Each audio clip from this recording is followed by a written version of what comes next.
Hello, everyone. Welcome back to Main Street Insights. My name is Glenn Morano. I own a marketing agency in Southington called Southington Digital Solutions. And one of the things that I love to do is find out the story, the backstory of every business owner that I speak with and see how their entrepreneurial journey went, from the ups and the downs and what they've learned from the start to the beginning and what they're applying to now. This is what I love to hear, and I apply it to my own business because I do take this wisdom and I apply it to things that I do, and I hope that you guys get that same sort of value from this podcast when I do it. This week we're talking with Eric Korp. Eric Korp is a phys ed teacher, and he is literally a fun master. That's the best way to explain it. He has Camp Korp, phys ed teacher, does drum circles at the Apple Harvest Festival. Literally the water balloon Gallagher of Southington. The guy is amazing. Every kid knows him. Every time I turn around and speak with somebody that said, oh yeah, he was a great phys ed, he was my phys ed teacher, I remember him from this, I remember him from that. He holds a massive capture the flag game every Saturday at the drive-in. You have to check this out. It is so much fun. Eric Korp is an amazing person, and every time I'm near him, I just feel like fun. It's fun and it's exciting. So I hope we spit a little bit, but anyway, Eric Korp, everybody. You are so well known, though. I think you're not giving yourself enough credit. You're an influencer. You know what an influencer is? Barely. Yeah. Okay. I know what they are, but I don't try to be one. That's but that's what's so cool about you. That's what I'm trying to say. Is like you're genuinely out to make life fun wherever the fuck you go.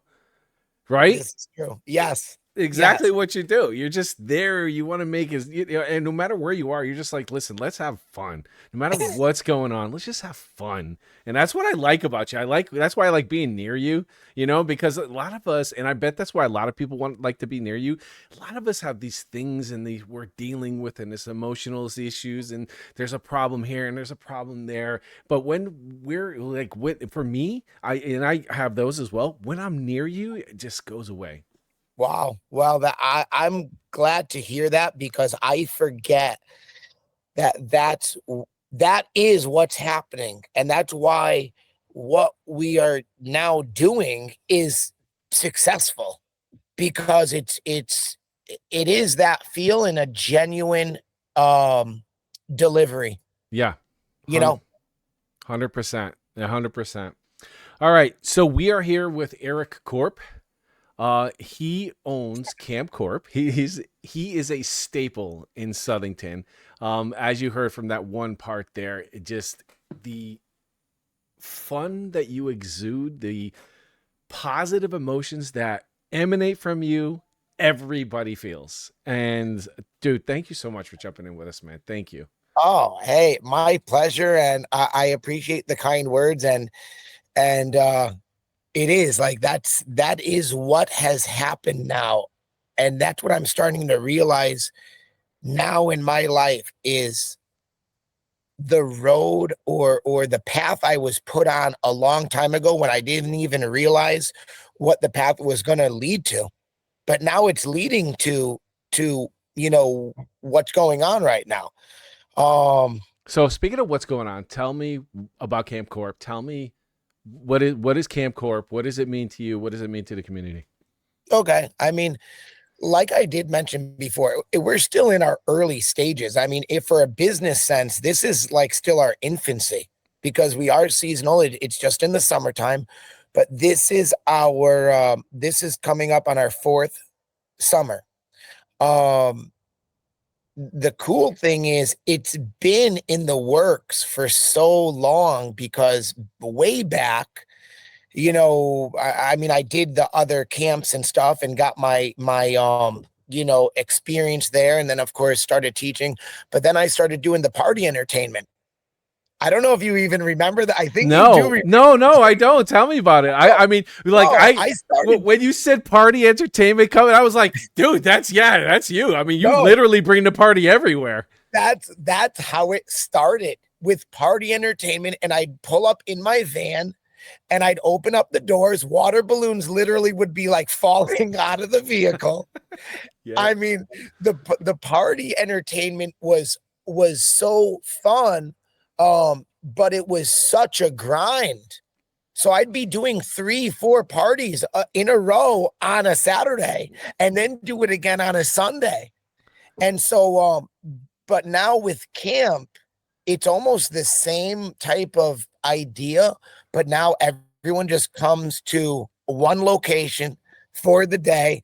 And it's cool because I kind of got away from the parties because it was so much work. But now with the camp, I'm able to see even more kids do the same type of stuff, have the same type of hopefully even more of an impact. You get to see the kids now daily. Yep. So now you really get to hit home the things you want to say. I know it from a distance or from a glance, it looks like it's just craziness and fun and stuff, but there's such intention of what we're doing, what I'm trying to do. And to someone who, again, from the outside watching, it's like, oh, this guy is crazy. Oh my God, the drums, he's got all these water balloons, he smashes stuff. But especially at camp, I could really now, just like at school, you could do an opening and a closure and say what you need to say to your audience. And for us up there, what I preach the most, and even at school, it's the building of a community. Yep. Like how the kids behave at the camp really sets the culture of the camp. If everyone's lying, cheating, stealing, you're going to have a lot of that going on, and it's not going to be a very like positive place. But when you can get the kids to buy into, man, they're creating this friendly, energetic, peaceful vibe among a million other things. Now they're part of, they're not only part of it, they're kind of like the most important part of it. So we're trying to bring a sense of community to the summer camp experience. It's not just, okay, there's a million daycares. You could drop off your kids anywhere nowadays. Well, what really though will have a lasting, long lasting, impactful, what do you call it? Like impact. Well, no, impact on your kids. Like that's what we're trying to do. That's why we started doing family night. Bring the families up there, bring the parents up there, let them see what the kids built all summer, see where they're out in the woods, on these trails, like finding frogs and stuff like that. Let them see their kid do the ninja obstacle course, and now they get to now they get to see where their kid is staying all day, and how special it is for them. It's an amazing experience. My kids have been there and they talk about it to this day. Tell me, what were the biggest challenges you faced in the early days when you started? Well, man, I think the biggest thing, and I would be willing to say this for most business owners, even though I'm still new at it, is just the belief that you could actually do it. I didn't think making the jump from party entertainment to now, okay, I'm doing an 8-week summer camp. Sign your kids up. We're going to be there every day, and we're going to provide A through Z, and then actually deliver. Because it was so, I wasn't even myself. And my wife was like, thank God you're back to normal. Because I was so nervous and scared going into that first year. And that was after all the other tough things. When you said, what's the toughest thing? Just getting it off the ground, having the state come, getting your site approved.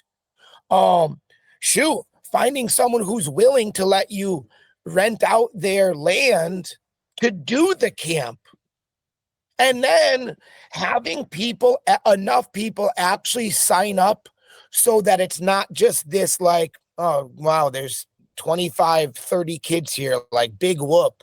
You need a couple. Well, you need numbers so that the energy is up. So kids are like, wow, that is cool. That's fun. So though, aside from all those other things that I could get into, the belief or the nervousness that I got from this was almost, it was almost too much. Yeah. It was almost too much. I was it's like I teach in the school year. I Yep. could play it safe and just do it. My whole name was on the line. Like, what if this failed? I'm calling it Camp Korp. If it fails, I look kind of silly. Yeah. Like it was a big risk, but I did feel like I had the support enough, like with my wife and even my kids. My kids were older. They can work there. And they had good friends who also were down to work there, and kids who I already know and established a relationship with from having them at school years ago. So pieces started to fall into place, like the staffing, the nurses from my school all helped out. That's So amazing. that was huge, because now when a parent asks you, you have now legit, oh yeah, no, my school nurse, 17 years experience, she's going to be there. Diabetes, no problem. Like any ailments, asthma, it's like these guys. So that's the biggest concern for a lot of parents is, who's there just in case something happens? Who's there if my kid's blood sugar gets low? That lends to who you are, because I felt like it probably was a yes from everybody that you asked to help you with this project. I feel like that was, you could correct me if I'm wrong. And no, it surprised me how it did. It went exactly how you just said. The church, there's a church next door. Uh-huh. Now, to get a license for a camp, you have to have an emergency shelter in case a hurricane rolls in case something like major happens. You got to be able to fit all your kids in a building. Now at West Little League, as great as that place is, there's no big enough place to put every kid. Now there's places, if a thunderstorm comes, we put a few kids here, a few kids there, and that's good for an hour and a half, if 2 hours if we have to. But I didn't have on that property a place that the state of Connecticut would deem an emergency shelter. Yeah. And so the church next door, who I didn't know them at all, I approached them, and they, even those guys who I didn't even know, they didn't have to help me out at all. And they were like, oh yeah, no problem. Yeah, well, that's, our gym is big enough. You could come right over if anything happens. Like, oh, you guys are awesome. Okay, we have to shout that church out. What's the name of that church? Oh, that's Central Christian Academy. Central Christian Academy. You guys are amazing. That was so cool that you guys did that. Yeah, that's the church. There's a college there, a Baptist college, then the school, and then the church, Central Baptist. Shoot, I should know that. Central Baptist, right on the corner of Spring and West Street, the big one. So, but those guys, so everyone did it. Like you said, everyone just helped out my school nurses, the league, huge shout out to Western Little League. Western Little League said, you know what? Yeah, no one uses the fields all day. That place is almost like it's a forgotten gem, because only West Little League kids play up there. They only do the league, after school or after work when the parents get out who coach all the teams. Yeah. So the place is just sitting up there. And they're like, this is such a good thing for the kids in town. They're like, why not? Let's try it out and at least give the guy a shot for a year. And it was nothing but good all around. The league got extra funds for what they do. Um, they now they actually open up concession on Friday for us. Oh, So they come up, they open concession. Like we have so whatever, there's nuggets, fries, like all the kids' favorite stuff. So the league is benefiting, and it's not in like everyone's kind of like it's just in a very genuine way, is what I mean. It's like the league is providing like I don't know, they're providing a lot for us. The fields, you know, we get to use a couple of fields. There's yep. certain fields we don't use, but man, you know, the league, the church, even a property owner like who has neighboring property, his grandkids come. He's so cool with us. So I got landscapers who help us with wood chips. We do wood chips every year on the ninja course. So whatever, the list goes on and on. But yeah, everything just fell into place like it was so meant to be. Yeah, And and it really turned into that exactly what you said meant to be kind of situation where it's just fun. It's just it, it's just fun. it is. There's no ulterior motive up there. Like what we're all about, we put right out there. Like we're not trying to hide anything. When you come in, and you know this because you dropped off your girls, the drums are, you know, the drummers are drumming. You know, James Brown is on the stereo. I mean, and it's like, The why not? Let's best do way it. for me to explain it when I first approached, I was just like looking around. I was like, this is a legit block party. That This is a legit block party. seriously, that's the vibe. I mean, the foam is flying. Yep. You know, I mean, the music is loud. There's games going on all over, you know, down to chess. I love you know, when I describe our game room where we have foosball, air hockey, ping pong, um, what?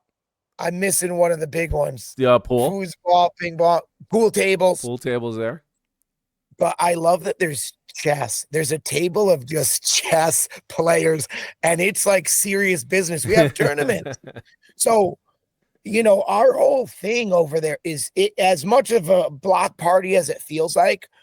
Our my philosophy, or what I try to do up there, is have options, multiple options for every type of kid. Like every type of kid. I want to have those chessboards out for those kids who want to just, you know, test their mind and have a little mind battle against someone. I want that as much as I want the drums out so that some kids could just wail and just go nuts. Because it's just so important that kids have this is what I've learned. Kids might like a bunch of people might just like a bunch of different things, but they need the space provided to do it in. Like if you're an artist, to an artist, that room with your paints, your easel, your drawing paper, your pencil, like you have to have the space to do it. Everything cannot be like tucked in a little tote under your bed or in a drawer somewhere. You got to walk into the room, and the workout gear's got to be set up, ready to go if you're going to work out. Or the for the musician, the drums got to be out. Like there's got to be a space and a place to do it. So that's what we try to provide, is the space.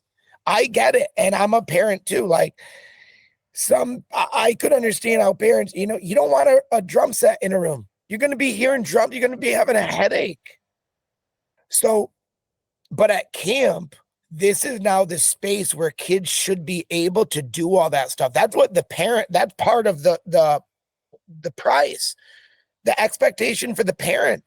They should have opportunities to do things that they don't have at home. You So know, the the other thing that and I want to get sort of back to the business part of it. yeah. Looking back, what was the one thing that you wish you knew before you began this camp?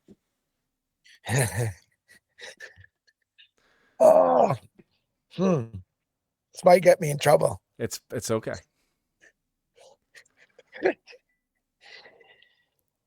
Well, I'll put it like this, and this is the truth. I wish I knew what my wife was capable of before I started, because I would have realized how much support and um what's the word?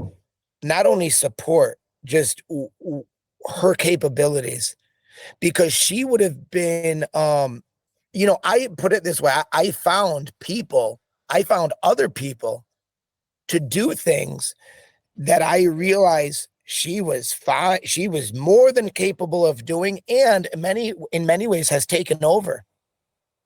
That's awesome. That's amazing. It really is like I mean, it's a good thing to learn, because really it didn't hurt anyways having those other people to start with. Hmm. It didn't. Um,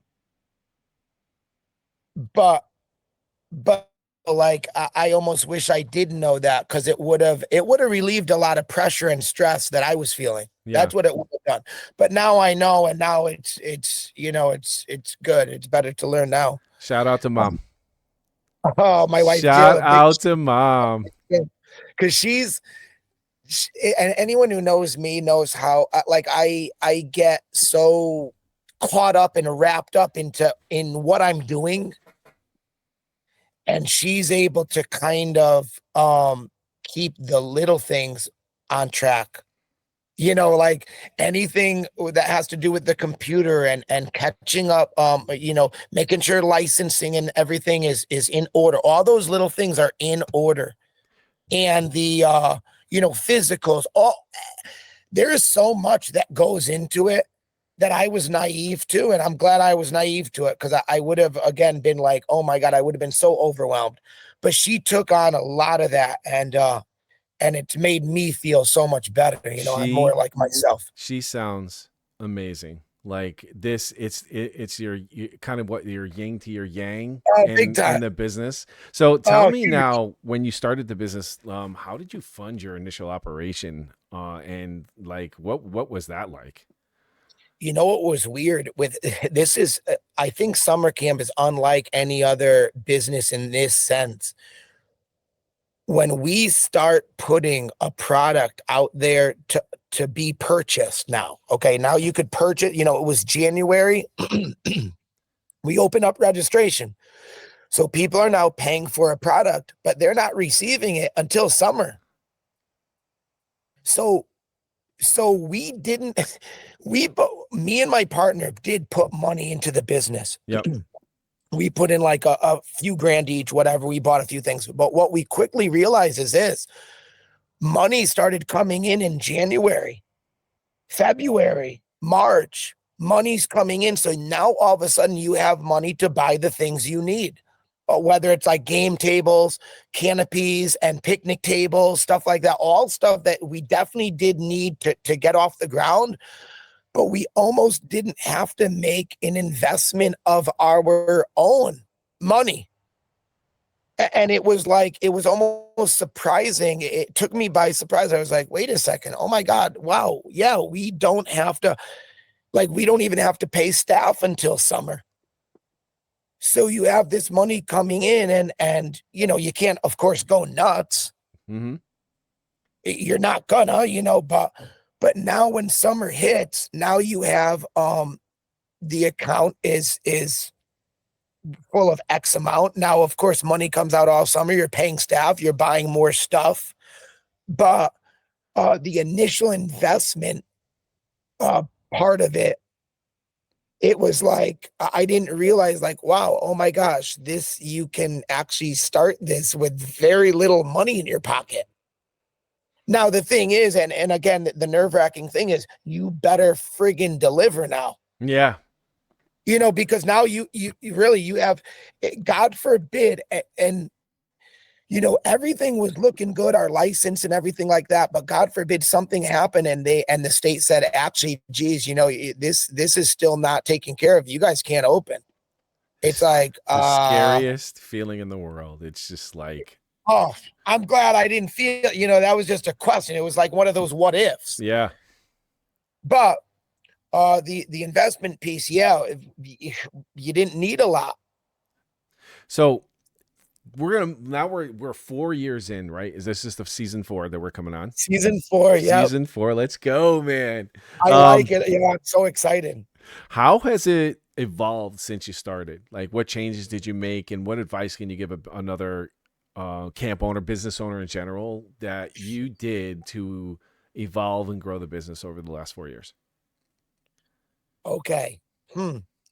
Um,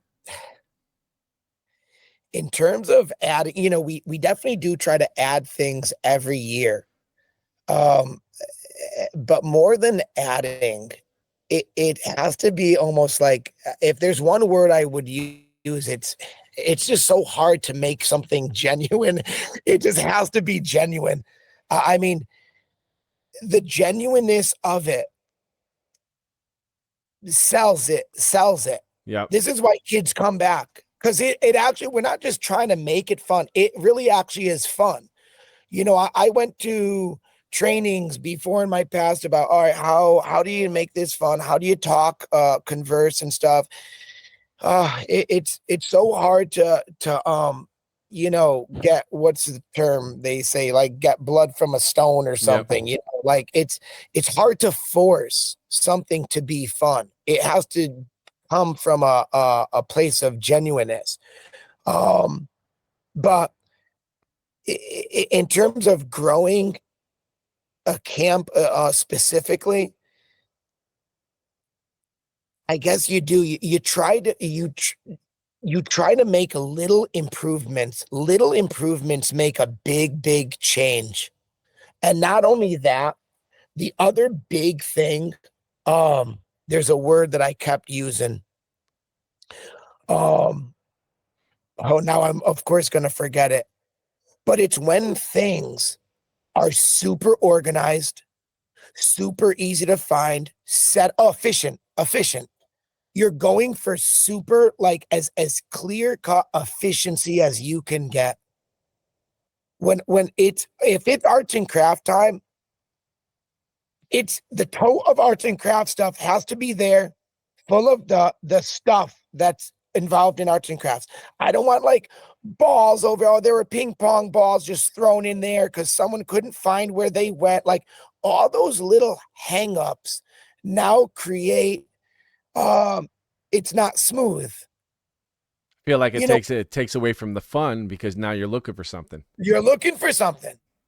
And it might, you could be like, well, it wasn't a big deal. Well, dude, the foam, we missed out on 10 minutes of the foam party because the foam wasn't ready. You're like, come on. No, not 10 minutes of the foam. Well, it's like, No, but let's you're get right, this though. show on the road. The Nerf, we do Nerf gun wars. Well, come on, man. Like, we couldn't find the bullets. Who put the bullets underneath the tug of war rope? Like, it sounds like little funny things, but it is true. It You does. can't be looking around for stuff all the time. So in our 4 years, we've gotten way more efficient in our setup. Nice. In our setup, like even just doing wood chips today, I was doing wood chips around the ninja course. I've got the system, that the easiest way to do them. I finally got it down. And the thing is, there's no way to figure out the best system your first go round. It takes a few years. And I'm still big time learning. Yep. But then you get like new equipment, like say new speakers and a new microphone. Now it makes dismissal so much easier. Attention, blue team, we need Johnny Jones up here, mom, like, so everything, I'm still trying to get it, super efficient Yep. with the So walkie-talkies, with the communication, all that type of stuff. so now, I mean, I identify with that, by the way. One of the things that I do in my business is the same thing. It's like you get stuck doing these little things that messes you up, but they collectively accrue during the day. And Mhm. then by the time you realize it, they had lost an hour of actual camp time because everybody's looking for something. Yeah. Yeah. Even just for my mindset in the morning, I'd rather be up in front talking to parents, saying hi to the kids, than looking for the microphone cord. Yeah. So even though the kids might not feel it, they don't realize if I'm up front or looking for a microphone cord, but I know, and now it kind of sets my whole vibe like, you know, so all those things play into the vibe that you now carry around for the day, Mm. So you know? what are some of the strategies that you can share that help sustain and grow your business? Man, well, I don't want to act like I've been sustaining this business for 20 plus years, but what I try to do now in just keeping it going, because I want to keep it going year after year after year. And this sounds like it's obvious, but I do really make a strong attempt. I try to keep everybody happy, because without the help of everyone, the church, the league, and shoot, another big huge shout out that I forgot to give is to Southington Park and Rec. Oh, yeah. Without without everyone's blessing, I have no place to do this. And I was talking to my buddy the other day, and it's like, I I believe that all these people who do give me their blessing to do it realize um what my objective is, and I think that they're really on board with the objective, which is like, creating a place for kids. It's when you bring kids into it and you say you're doing this for kids, it's like very few people really can argue. Who doesn't want, like, I don't care what kind of messed up adult you are. It's like, oh yeah, you know what? It's for the kids. Yeah, this is cool. This is good. So They got to be space for them. thinking about the future now, you have this business, this fourth season, season 4. You're thinking about the next 5 years. What goals are you setting for yourself? Wow, man. It's it's tough to answer that. Be There's so many variables in this um in the setup I have. And the big variable is, especially at West Little League, the board of directors changes like every couple of years. So to be honest, I don't get caught up thinking, oh, in 5 years, I'm gonna have this over here. Because it's really I still try to have as little of a imprint on the park Hmm. as possible. It's like you go camping, you leave no trace. That's how it feels like to me. When we leave for the summer, I want no trace that we were up there, because then no one's going to say, look at this place after summer. This place is a mess. We can't have this keep going on. So I try to leave as little of an impact on the physical property. So as a result, it's hard to think of in 5 years. In 5 years, seriously, my goal is to keep it to still have it going. That's to keep And still having fun. and still having fun.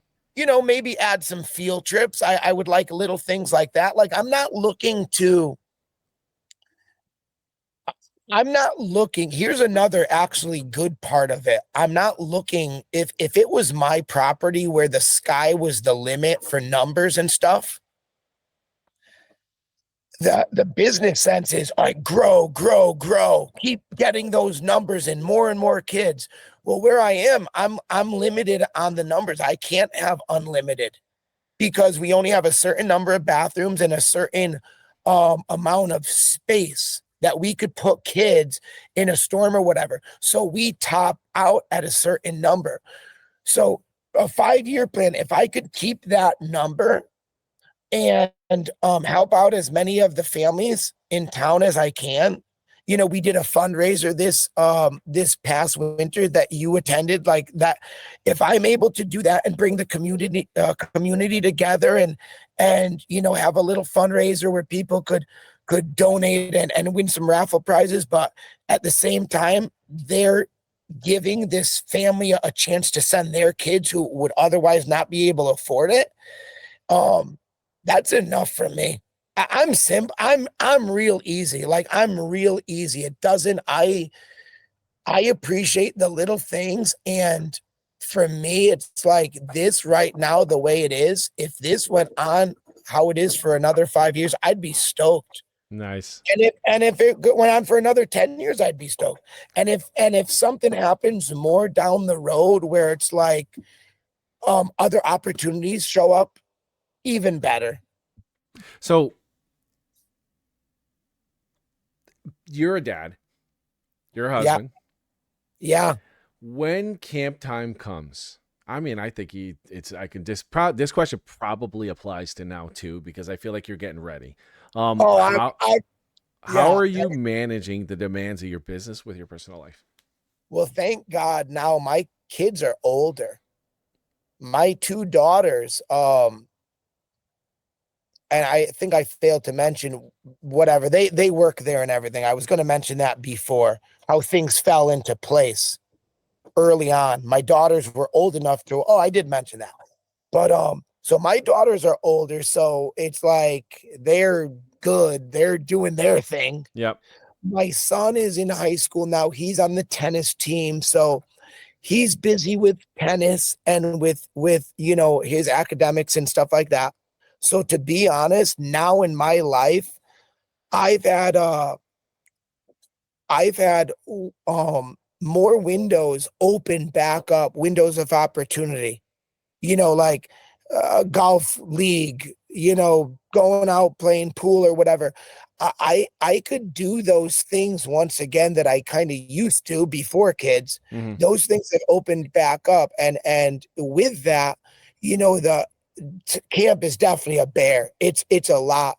But number one, I'm a project guy. I love projects. I mean, I'm always working on something, and my wife was already used to that. Where I'll spend whatever. I'll spend time getting my hands busy and working on stuff. So she was used to it, and she doesn't need me around like the house just getting in her way. Yeah. We've been married for 20 years. Oh, You nice. reach, yeah, Congratulations. That's yeah, amazing. you reach a point, it's like, all right, yeah, go. Don't you have something to do today? Like, so I go for like an hour. Like, lately I've been there at least an hour a night doing the wood chips and stuff. So it's like any project, you just work on it little by little. And my family's, they're cool with it. They understand, like, it has to be done.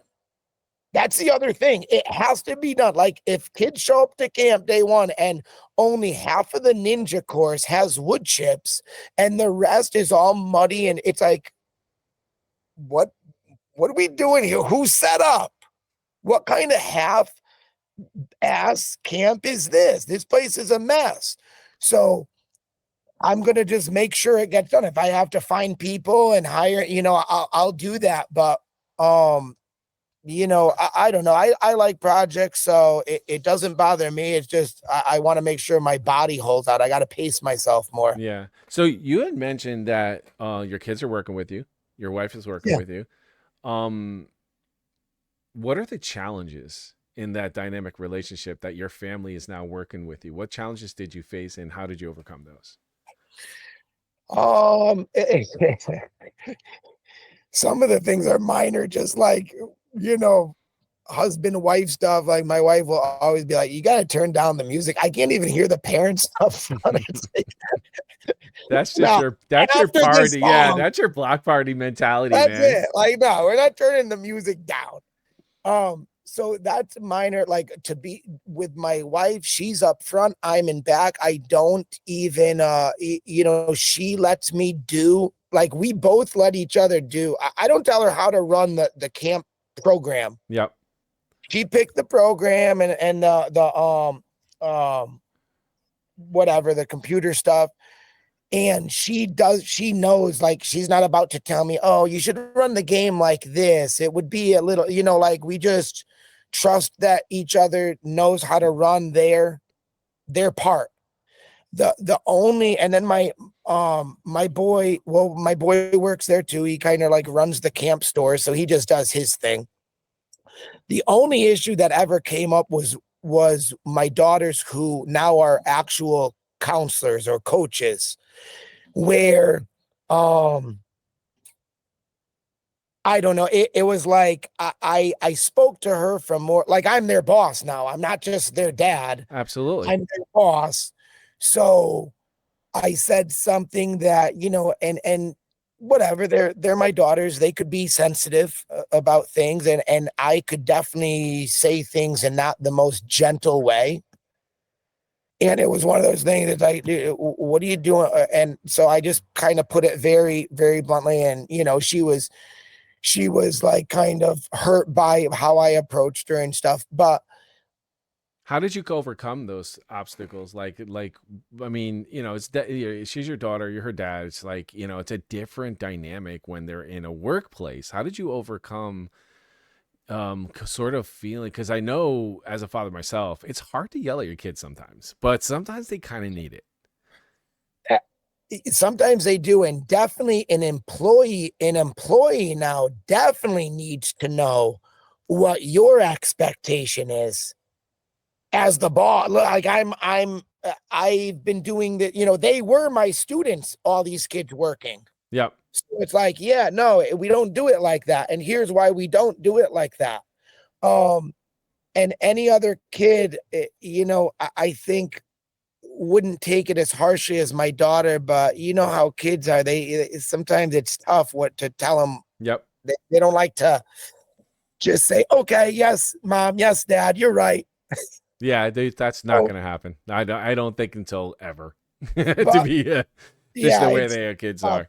So But tell me, what was like, so this is for the other business owners watching. What was your most effective marketing strategy? oh, I just talked about this with my son, who does a lot of stuff on eBay. And we Mhm. were talking about business. I said, I'm going to be on a podcast tonight, which is kind of cool. And he's like, oh, what about? And it's like, oh, business stuff. And he's like, it's crazy now, business. He's like, it's so much easier than it's ever been. He sells stuff on eBay. What job could this kid have had 30 years ago? Maybe a paper route, maybe, so with advertising, it's like, when I think of our social media, it's like that's the equivalent of back in the day putting a commercial on television. To put a commercial on television, it was a big deal. Now it's like you just put a commercial on Facebook. It's like the same thing. And half of the time it's free if you make a reel or whatever.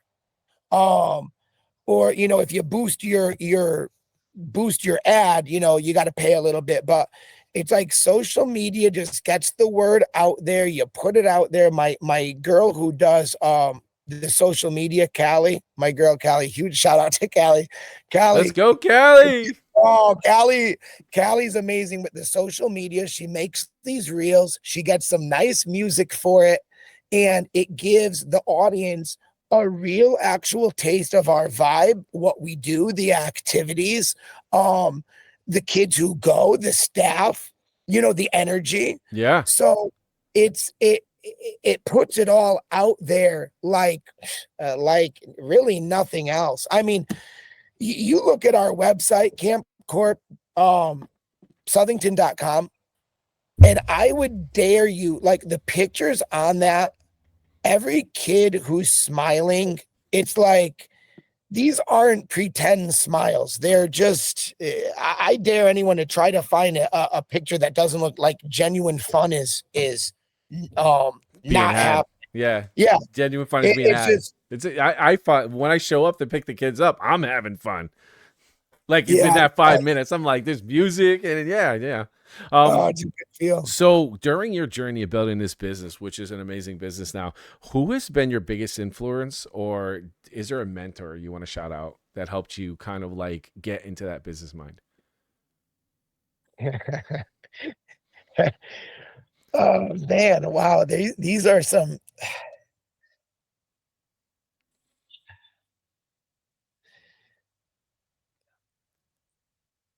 I'll say this. I um I learned a lot. So I was involved with another camp before this. Hmm. And anyone who knows me knows the story and stuff. So I helped this other camp get off the ground and grow, and it was good. It was very good. Um and I learned, I eventually branched off and did my own thing, but through those years, I did learn a lot. I learned a lot about, number one, that it's possible. You can just you don't have to be a YMCA. Camp Sloper was started, what, 70 years ago, a long history. Well, yeah, sometimes though, you got to be the one to just start it up. When I was working at Sloper way back, it was like, you can't just start up a summer camp. That'd be impossible. And when I got involved with that other camp, the next one, I realized, wow, this is actually possible. You can start up a summer camp. It's a lot. It's a huge undertaking, but you can do it. And then you can do things how you'd like to do them. And and have a huge impact on not just kids, but a whole community of people. And that's my ultimate goal in life. Like, I mean, what are we all doing here if we don't want to have a positive impact on each other? I mean, and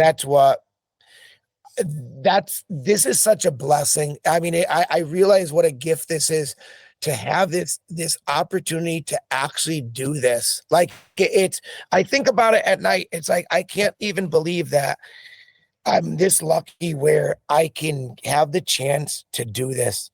So it's a big deal to me.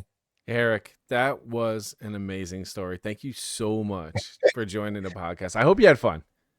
Oh, this was so cool. I love it. Yeah, It's awesome. dude, I knew you were gonna love it because like I said, I could feel this energy just through. We're not even near each other. I could feel it. I got this like chill here and chill here. Oh, that's cool. Yeah, no, this was awesome. And I thank you so much for I saw your post. I was like, oh, let's do this. This sounds Nice, fun. nice. So listen, I give 15 to 30 seconds at the end of every interview. You are welcome to say whatever you would like, whether it's about your business, personal life, and advice for other people. The stage is yours. Wow. All right. Let's be starting now. Um, yeah, it goes back to what I just said. Like, my whole goal in this world, what I now realize is, this is my place to be, and this is my path. And I'm so lucky and fortunate to be here in this community with probably most of you guys watching are in this same community. I love this town. I love the feel of it. And it's a collective thing that we're all part of. And I appreciate everyone around this place for making it what it is. Thank you, man, so much, bro. Congratulations on everything. Jude, thank you, dude. You, Glenn, you thank you, made brother. my night, man. You really did. You really made my night. Oh, I love it. Thank you so much for being on a mainstream. Oh, sorry, let me first say thank you for being on Main Street Insights. That's the name of the podcast. But thanks again, Eric. I want to have you on again. I feel like at the Cool. end of the summer, let's talk about it. Let's get some camp stories going. I love it. Okay. Is Eric not the most amazing person you ever met in your entire life? He is the coolest dude I really know. He really, really is. Thank you so much for watching Main Street Insights this week. We put out a podcast every Thursday. We premiere it at 9 a.m. on Thursday. Hit that like, the subscribe, comments, all help push the algorithm, help this kind of a podcast. And we also in turn help our entrepreneurs and our local businesses. So I would love to see that like, comment, subscribe. Thank you so much again for watching. We will see you next Thursday.